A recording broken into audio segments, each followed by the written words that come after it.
Welcome back to Extreme Homes. Next, we'll visit a home in Marshall, Colorado, a ghost of a town near Boulder that was once a booming mining community. We'll be talking to Michael Moser, a computer science professor. I was living in a perfect little one-room apartment right next to the university. Just walk out my door and I was right at work. But one thing led to another, and when I decided I was going to buy my own space, I decided I may as well find a space that's far away from everyone.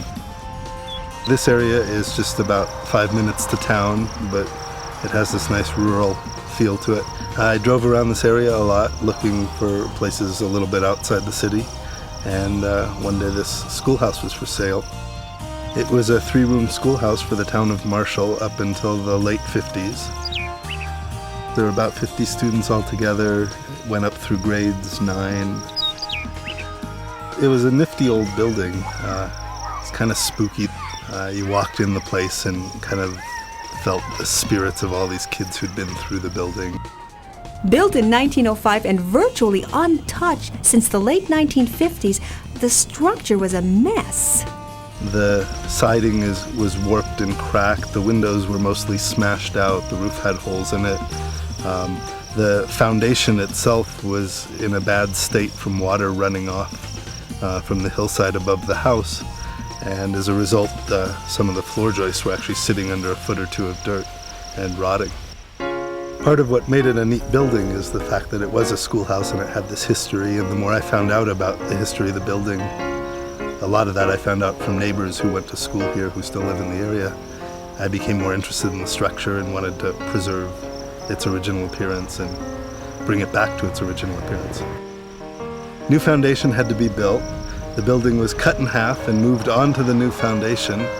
The original structure was right here, and it's moved about 80 feet to the west. The roof was replaced. The windows were replaced. The siding was torn off and replaced with similar thin slatted clapboard siding. And the whole interior was pretty much gutted down to the framing and redone. A lot of the architectural details remain. For example, under the eaves of the roof flares out and there's some neat woodwork. And the siding itself is similar to the original. The bell tower is actually a reconstruction of the original bell tower. The exterior today looks pretty much as it did in the 50s when it was a schoolhouse. But to get it to that point took a lot more than Mike had expected. I was very naive about what would be involved in the renovation. I thought I'd just go to the bank and get a barrel full of money and give it to some guy who drove a pickup truck, and 3 months later I'd have a cool place to live. And it turned out to be 2 years of hell, and I was spending 4 or 5 hours a day over here, and when I ran out of money I was doing a lot of the work myself.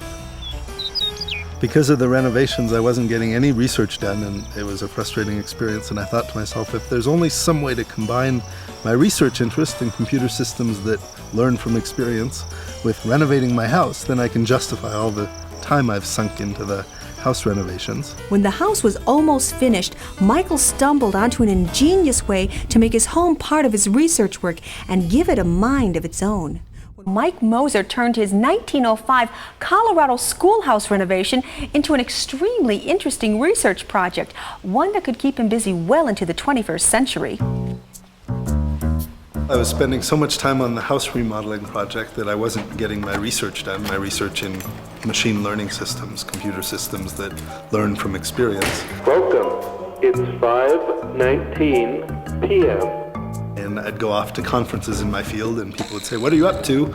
And I was embarrassed not having anything to report. So I'd say, "Well, I'm building a neural network house."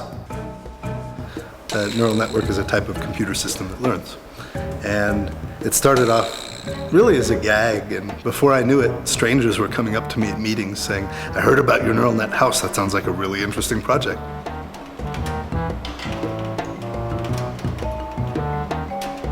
What would a neural net house do? What should a house learn if it's going to learn?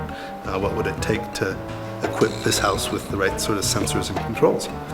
And before we knew it, we had a full-blown research project.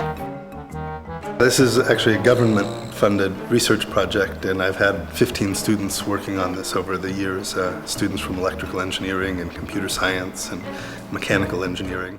One thing I like about working on this project here is that this is a schoolhouse where children used to come and learn, and now the schoolhouse itself learns.